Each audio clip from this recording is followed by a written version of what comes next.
우리는 지난주와 이번 주에 다니엘 말씀을 나누고 있습니다. 다니엘 말씀을 나눌 때 지난주의 핵심은 무엇이냐?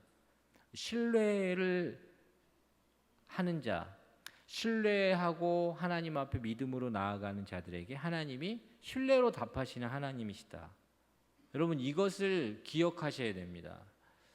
하나님께서는 우리가 신뢰로 나아갈 때 신뢰로 답하시기 위하여 준비하시고 계시기 때문에 우리의 믿음이 헛되지 않는 것입니다.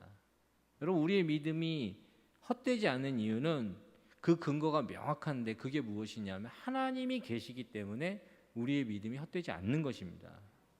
오늘 그 마음을 꼭 간직하시고 이 말씀 앞에 서시길 간절히 축원합니다. 오늘 본문에는 이 다니엘서의 주인공 이 다니엘이 나오고 있습니다.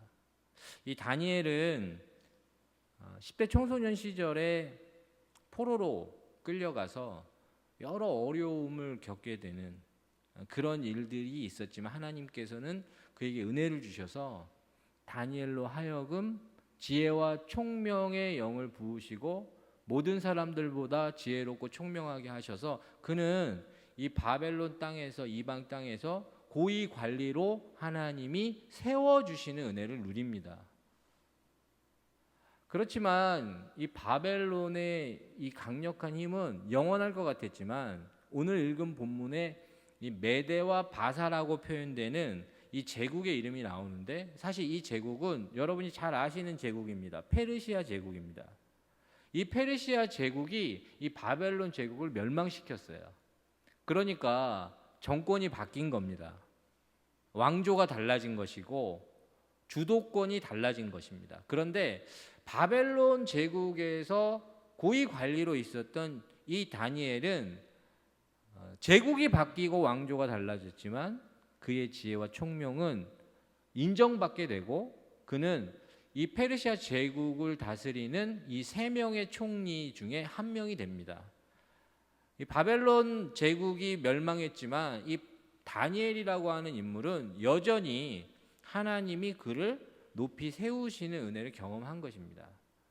그래서 많은 이야기들을 할 수 있지만 이 페르시아 제국의 이 다리오 왕은 그래도 사람을 알아볼 수 있었던 사람이었던 것 같습니다. 그래서 이 다니엘을 이 3명의 총리 중에 제일 우두머리로 세워서 이제 페르시아 제국을 다스릴 계획을 갖고 있었던 것입니다.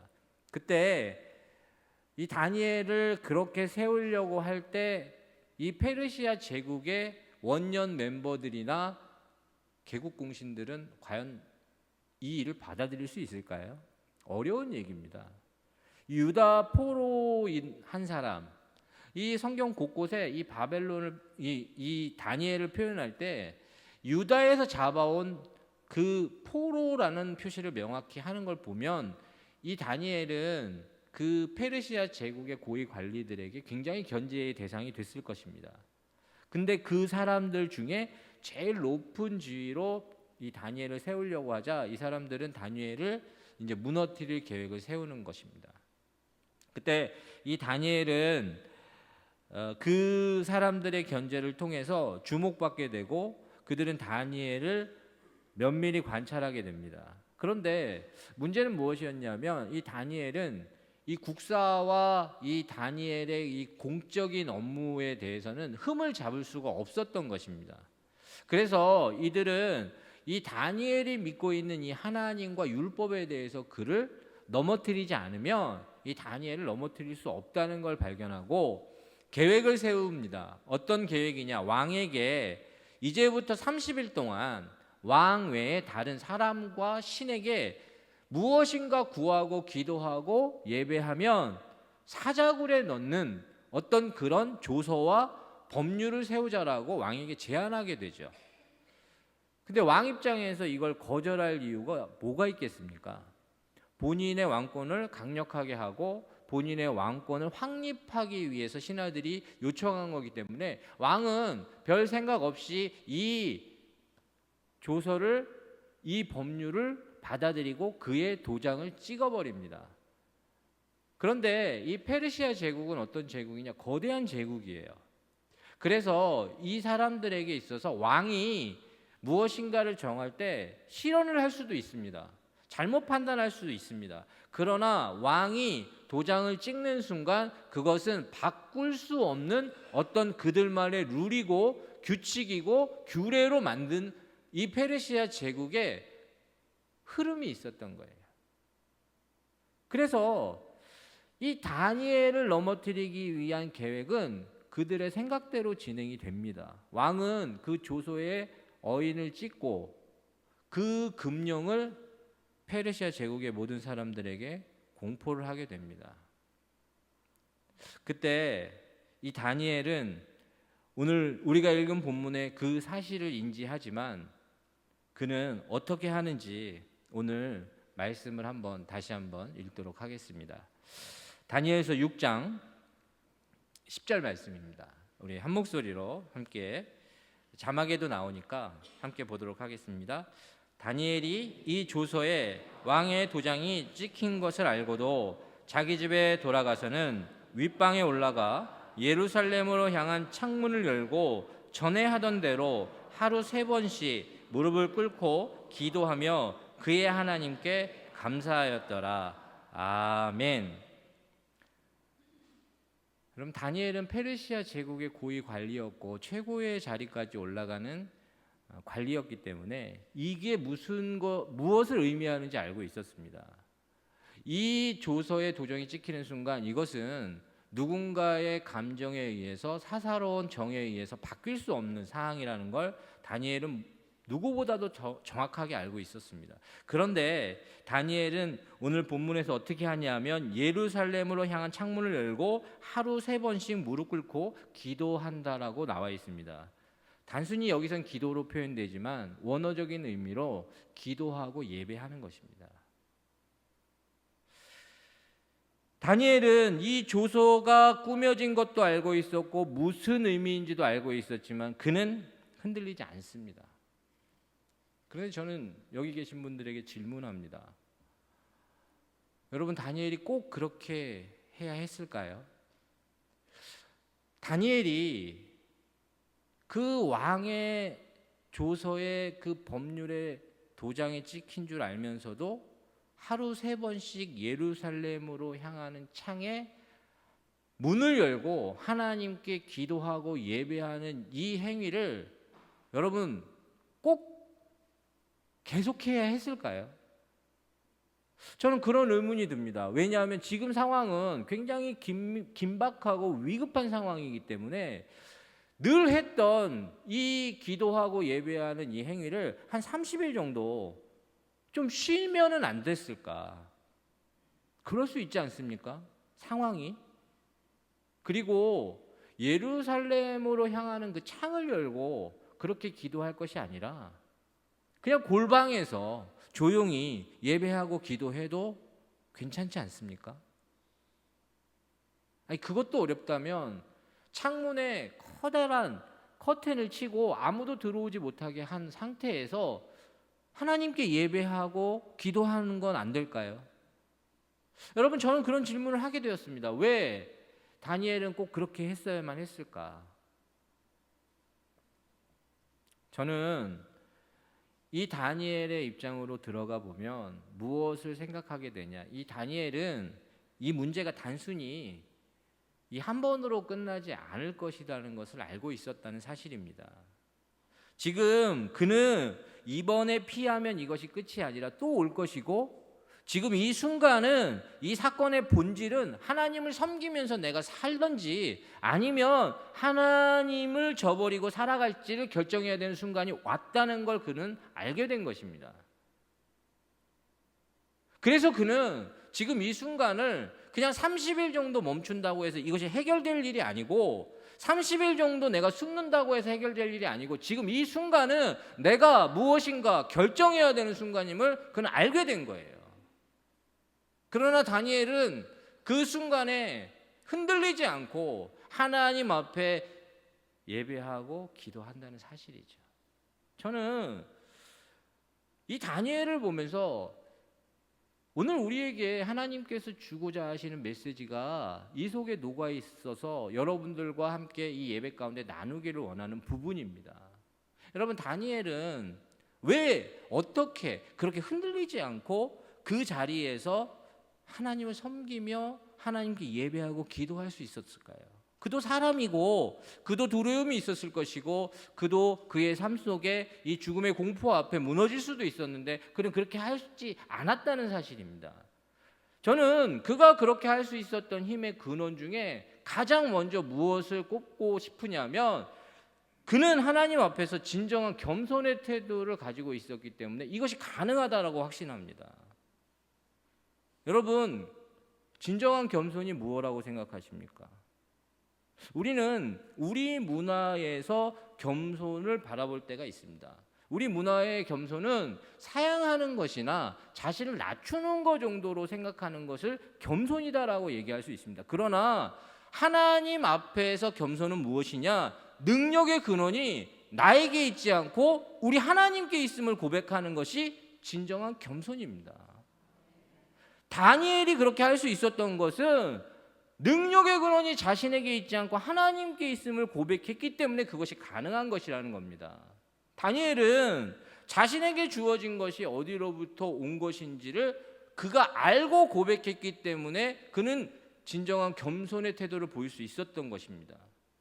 여러분, 그는 어린 시절 하나님께서 어떻게 특별하게 그를 인도하셨는지를 알고 있었고 그는 이 이방 땅 바벨론에서 살아보겠다고 그렇게 몸부림치는 그에게 끊임없이 은혜를 주신 하나님이 자신의 삶 배후에 있었다는 것을 알고 있었다는 거예요.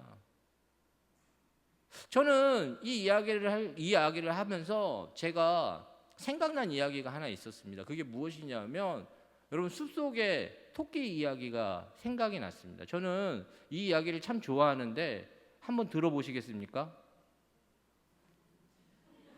대답을 해주셔야 돼요. 들어봐 주십시오. 예전에 큰 숲에 토끼가 있었습니다.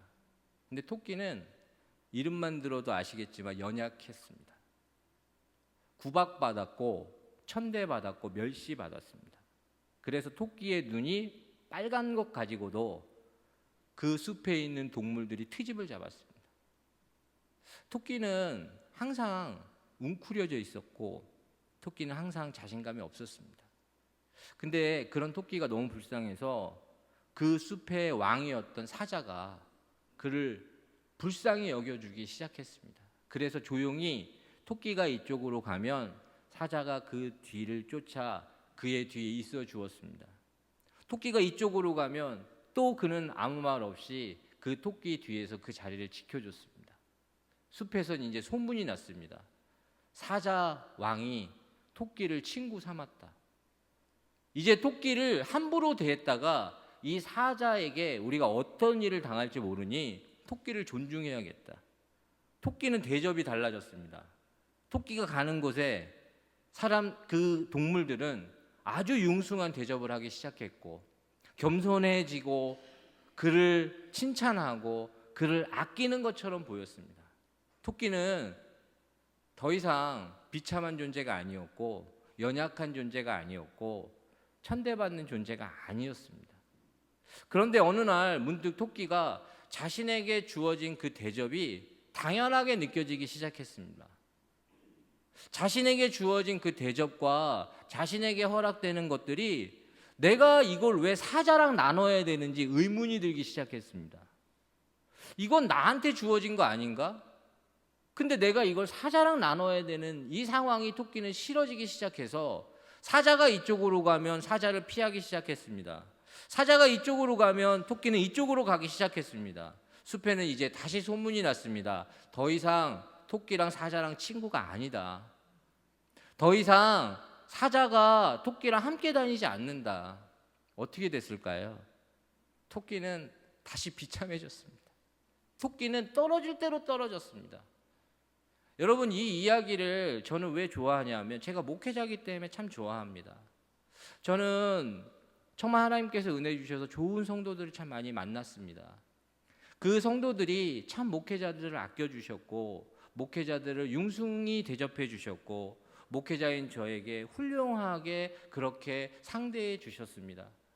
근데 마치 제가 그 토끼인데 사자인 것으로 생각하거나 그 사자와 그것을 나누는 것이 불편해지기 시작하는 순간 저는 그 토끼와 같이 비참해질 것을 깨달았기 때문에 그렇습니다.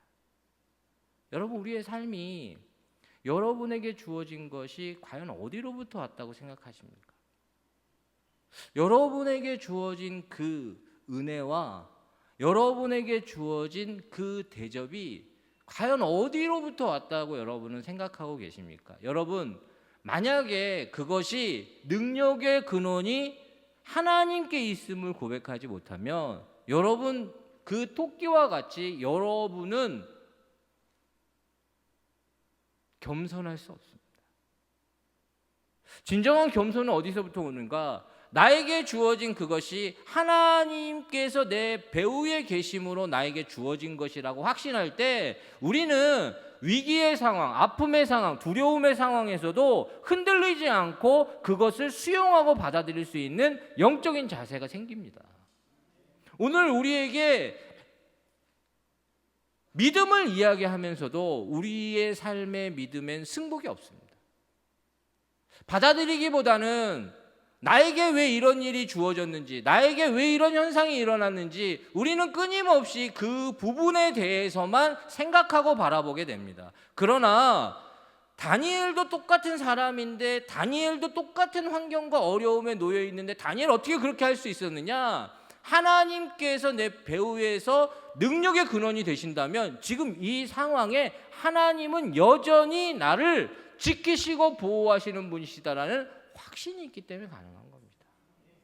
여러분, 진정한 겸손한 하나님께서 능력의 근원이 되신다고 고백하기 때문에 우리는 저절로 무엇을 알게 되느냐? 우리 뜻대로, 우리의 방법대로, 우리의 생각대로 일이 진행되지 않는다 할지라도 하나님이 나를 망하는 길로 인도하시지 않는다라는 확신이 들기 때문에 우리는 그 자리에서 그것을 받아들이고 수용하고 승복할 수 있는 것입니다.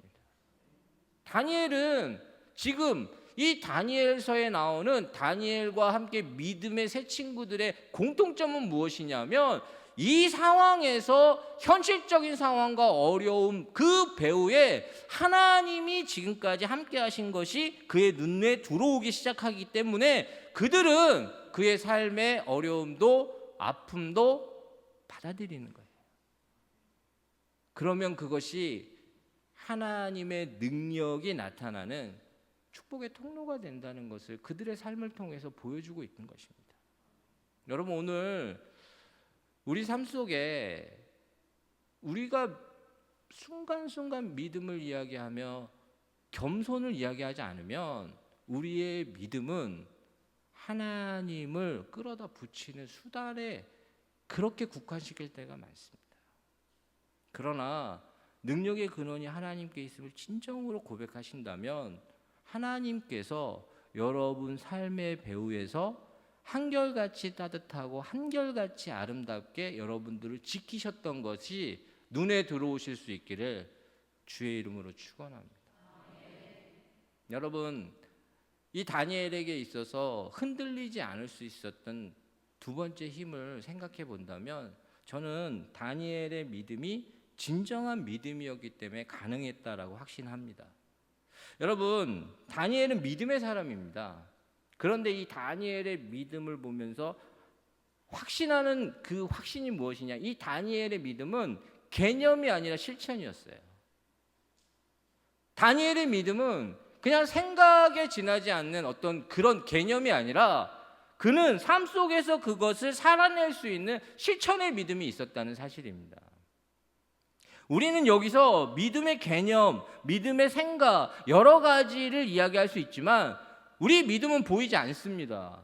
우리 믿음은 우리 손으로 잡히지 않습니다. 그러면 그 믿음을 어떻게 알 수 있느냐? 그것이 실체가 되고 삶으로 살아내고 실천되어질 때 그 믿음이 믿음으로 역사하는 것입니다. 그러나 오늘 우리가 믿음을 얘기할 때 수많은 개념 앞에 그냥 생각에 지나지 않을 때가 참 많다는 것입니다. 여러분, 지금 의자에 앉아 계시지 않습니까? 여러분 의자에 앉아 있을 때 여러분들은 지금 편안함을 느끼고 계십니다. 그런데 마치 이 믿음이 개념으로 끝나는 것은 무엇과 같냐? 의자에 앉으면 편안하다는 것을 알고 있고 의자가 거기 있다는 걸 알고 있지만 앉지 못하는 것과 같습니다. 오늘 우리의 그 믿음이 개념으로 끝날 때 믿음을 이야기를 할 수 있고 믿음을 개념으로 말할 수는 있으나 그것을 삶에서 전혀 실천하지 않는다면 그건 그냥 공허한 메아리에 지나지 않을 때가 많은 것입니다. 예수님께서도 이 선한 사마리아인의 비유를 이야기할 때 예수님에게 있어서 이 사랑의 개념 또한 개념이 아니라 실천임을 이야기하고 있다는 사실입니다. 이 선한 사마리아인의 비유를 여러분들 다 아실 겁니다. 어떤 사람이 길을 지나가고 있는데 겁안 죽을 정도로 맞고 쓰러져 있습니다. 그때 누가 지나가냐? 제사장이 지나가는데 그 제사장이 그것을 못 본 채 않고 지나갑니다. 두 번째, 레위인이 지나가는데 레위인이 그 또한 못 본 채 하고 지나갑니다. 제사장과 레위인이 나오는 이유가 무엇이냐면 사실은 이 제사장과 레위인은 오늘날 목회자들과 같은 사람들이에요. 그런데 이 사람들이 끊임없이 무엇을 얘기했냐? 사랑에 대해서 얘기했을 것이고 하나님 사랑과 이웃 사랑, 그 사랑의 개념에 대해서 엄청나게 그들은 이야기했을 겁니다. 그런데 그의 삶의 현장에서 그의 사랑은 개념이었지 실천이 아니라는 것을 예수님이 정확하게 지적을 하시는 겁니다. 그래서 이 선한 사마리아인이 누구냐? 그 사람들이 사람 취급 안 하는, 피가 섞여 있고 그들 때문에 유대인들이 수치를 당한다고 하는 그 사마리아인이 그를 보고 불쌍히 여겨서 그를 도와주고 사랑의 실천을 통하여 사랑이 개념이 아니고 실천임을 강조하는 예수님의 비유가 나온다는 사실이죠. 오늘 여러분의 믿음을 어떻게 알 수 있겠습니까?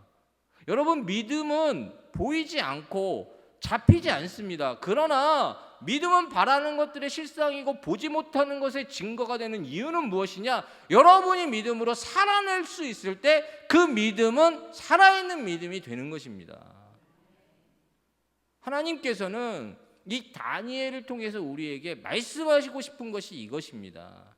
오랫동안 우리가 믿음 생활을 했다고 해서 그것이 믿음이다라고 생각하면 안 됩니다. 오늘 이 순간에 그 믿음이 삶 속에서 실천되어지고 작동되어지는 것이 그것이 믿음이다라고 말씀하시는 것이고 그것이 위기에 능력으로 나타난다고 말씀하시는 것입니다. 오늘 다니엘도 우리와 같은 사람인데 그가 그렇게 할 수 있었던 건 그의 믿음은 개념이 아니라 실체였어요. 실천이었고 그 속에서 그는 하나님 앞에 흔들리지 않는 그 믿음의 자세를 보일 수 있었다는 것입니다. 저는 다니엘의 그 상황과 환경이 참 어려웠지만 다니엘은 하나님 앞에 그 순간에도 예배하고 기도할 수 있었던 마지막 힘을 이야기 나누고 싶은데요. 그거 무엇이냐면 그것이 바로 진정으로 그는 감사했기 때문에 가능했던 것입니다.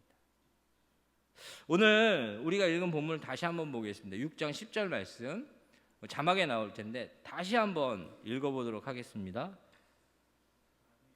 다니엘이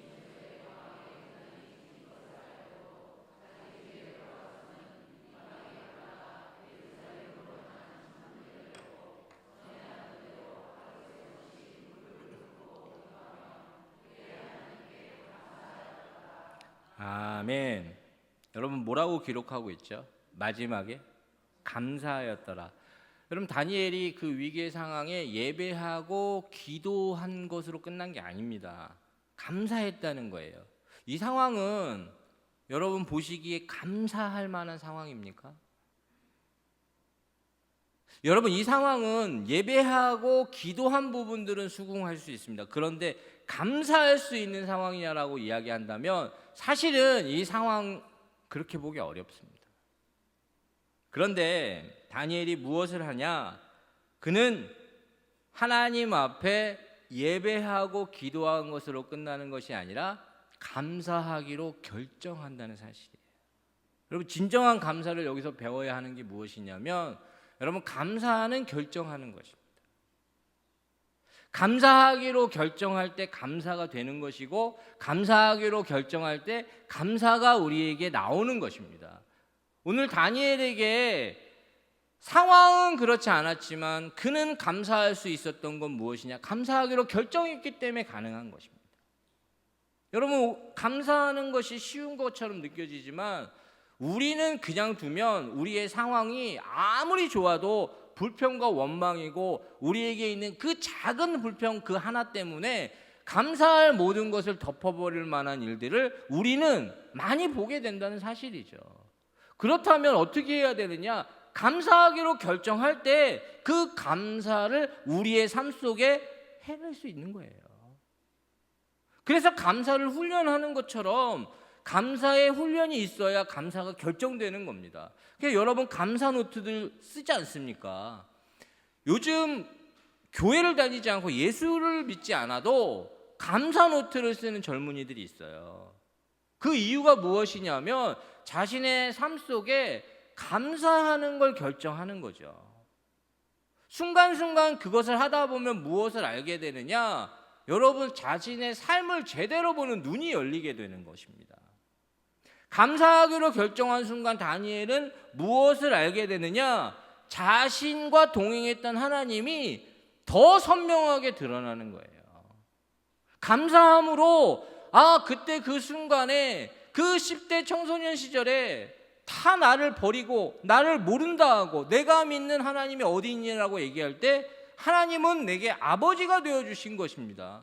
하나님은 내게 버팀목이 되어주신 것이고, 하나님은 모두가 나를 믿지 못한다 얘기할 때 나를 믿어주셨던 분이고, 모두가 나를 포기한다고 얘기할 때 포기하지 않으신 분인 게 들어오기 시작하는 것입니다. 그것이 감사에 하나님께서 우리에게 마치 선물같이 주시는 게 무엇이냐면 눈이 열릴 뿐만 아니라 능력을 경험하게 하시는 것입니다. 여러분, 다니엘이라고 하는 사람이 그 사자굴에 들어가서 하나님의 능력을 경험했던 그 힘의 근원이 저는 감사라고 확신한다는 거예요. 여러분, 감사에는 능력이 있습니다. 그 감사의 능력을 여러분들이 기억하시고 소유하시길 정말로 축원합니다. 제가 이 말씀을 준비하다가 이 감사에 대해서 제게 정말로 잊지 못하는 이야기가 하나 생각이 났어요. 어떤 얘기냐면, 제가 이제 신학교에 갓 들어갔을 때 교회 사역을 하면서 만났던 형님이 계세요. 근데 그분은 제가 그때 거의 30대를 딱 시작했을 때였고, 그분은 그때 당시에 55세 정도. 형님이라고 부르라고 우겨서 그냥 형님이라 불렀습니다.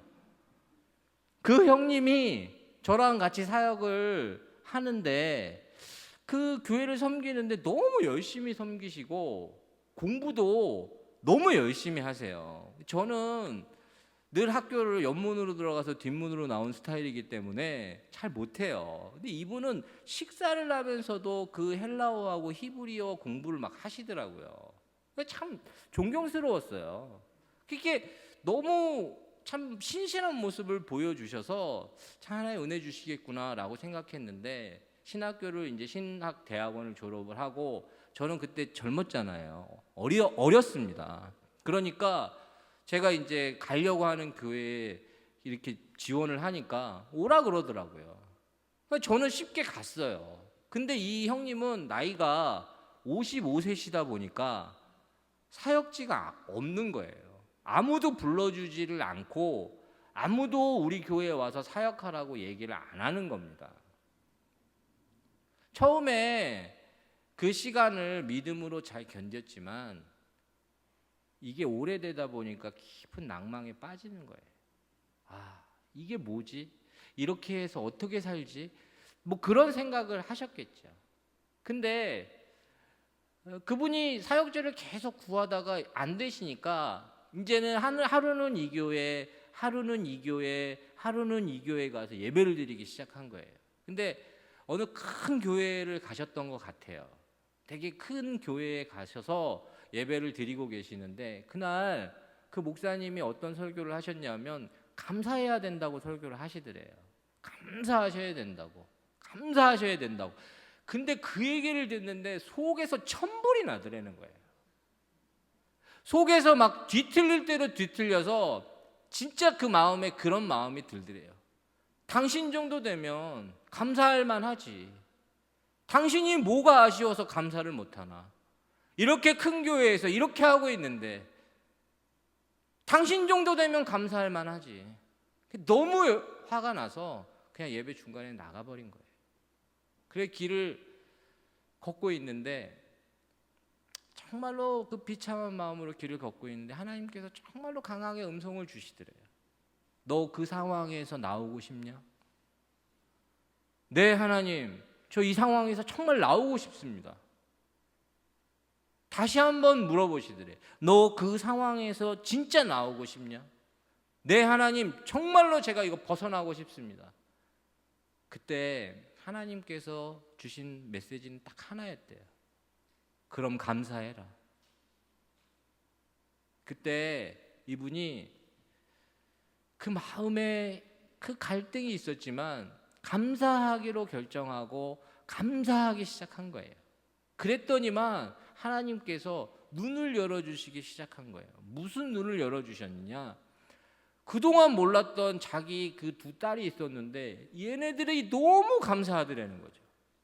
자신이 아빠로서 아무것도 해줄 수 없고 정말 용돈 1,000원도 줄 수 없었는데 이 아이들이 너무 잘 자라고 아무것도 해줄 수 없는 아빠인데도 사랑한다고 얘기해주고 옆에 있어주는 것만으로도 너무 감사하더라는 거예요. 아, 그랬구나. 그리고 자기 아내를 봤는데 그동안은 몰랐는데 아무것도 할 수 없는 가장인데 남편으로 할 수 있는 건 아무것도 없었는데 항상 힘을 내라고 얘기하고 지치지 말라고 얘기하고 힘을 내서 당신은 꼭 하나님이 쓰실 거라고 얘기해주는 그 아내가 너무 감사하더라는 거예요. 그리고 마지막으로 하나님께 너무 감사가 열리기 시작하는데 무엇이었냐면 그동안 자신의 처지를 한탄하고만 있었지 그 늦은 나이에 사실 그 형님은 아주 큰 기업에 다녔던 분이세요. 근데 늦은 나이지만 하나님께서 부르셔서 신학 공부를 마치고 목사가 되게 해주신 그 하나님이 너무 감사하더라는 거예요. 아, 그랬구나. 나에게 이것이 당연한 것이 아니라 하나님의 특별한 은혜였구나. 이게 깨달아지기 시작하니까 여러분 말도 안 되는 일이 일어나는데 무엇이냐면 그 형님이 어렸을 때부터 다녔던 교회가 있는데 그 교회의 장로님들이 그 형님을 찾아오셔서 제발 담임 목사님으로 와달라고 해가지고 청빙이 됐어요. 저는 그냥 부목사로 있었는데 이분이 갑자기 청빙이 돼가지고 가신 거예요. 너무 기쁘기도 하고 어떻게 됐는지 사역도 한 번도 안 하시고 집에서 노시다가 담임 목사가 되셨으니 가서 물어보고 싶더라고요. 그래서 물어봤어요. 형님 이게 어떻게 된 일입니까? 그랬더니만 그분이 저한테 지금까지 제가 전해드린 이야기를 쫙 하시면서 저한테 그러더라고요. 한 목사, 내가 해줄 수 있는 얘기는 딱 한 가지다. 감사해야 되더라. 감사가 능력이더라. 감사해야 그 일이 우리 가운데 이루어지더라. 아멘입니다. 여러분, 우리가 감사하기를 결정해야 되는 이유, 우리가 감사하기로 결정할 때 하나님이 기뻐하시는 이유가 무엇이냐면 하나님께서 이 감사의 능력을 선물로 주기를 원하시는 것입니다. 오늘 우리의 삶 속에 사실은 우리가 위기의 상황, 우리가 어찌할 수 없는 상황을 만나면 사실 우리의 그 겸손도, 우리의 믿음도, 우리의 감사도 힘을 잃어버릴 때가 있어요. 그러나 이 다니엘에게 있어서 이 믿음은 진정한 믿음이었고 이 겸손은 진정한 겸손이었고 이 감사는 진정한 감사였어요. 그렇기 때문에 어떤 일이 일어나느냐, 이 다니엘의 삶을 통해서 하나님이 영광을 받으십니다. 오늘 그 영광 받으시는 본문을 6장 25절부터 27절까지 말씀을 자막에 나올 텐데 우리 함께 한 목소리로 읽어보도록 하겠습니다. 6장 25절에서 27절까지 말씀입니다. 이에 다리오 왕이 온 땅에 있는 모든 백성과 나라들과 언어가 다른 모든 사람들에게 조서를 내려 이르되 원하건대 너희에게 평강이 있을지어다. 내가 이제 조서를 내리노라. 내 나라 관할 아래 있는 사람들은 다 다니엘의 하나님 앞에서 떨며 두려워할지니 그는 살아계시는 하나님이시요 영원히 변하지 않으실 이시며 그의 나라는 멸망하지 아니할 것이요 그의 권세는 무궁할 것이며 그는 구원도 하시며 건져내기도 하시며 하늘에서든지 땅에서든지 이적과 기사를 행하시는 이로써 다니엘을 구원하여 사자의 입에서 벗어나게 하였더라. 아멘. 여러분, 바로 이러한 다니엘의 삶을 통해서 하나님의 영광이 드러나는 것입니다.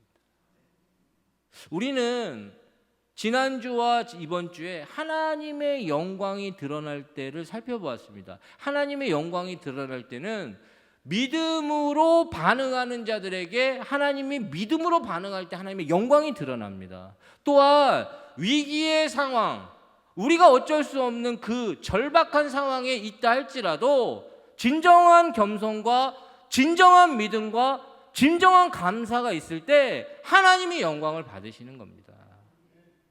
저는 여러분의 삶을 통해서 하나님의 영광이 드러나길 소원합니다.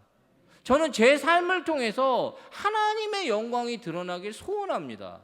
그렇기 때문에 저는 오늘 기도합니다. 무엇을요? 저에게 이 진정한 겸손과 믿음과 감사를 주옵소서. 여러분, 오늘 우리가 정말로 이 마음을 가지고 기도할 때 여러분의 삶 가운데 하나님의 영광이 드러나는 삶을 사실 수 있기를 주의 이름으로 축원합니다. 기도하겠습니다.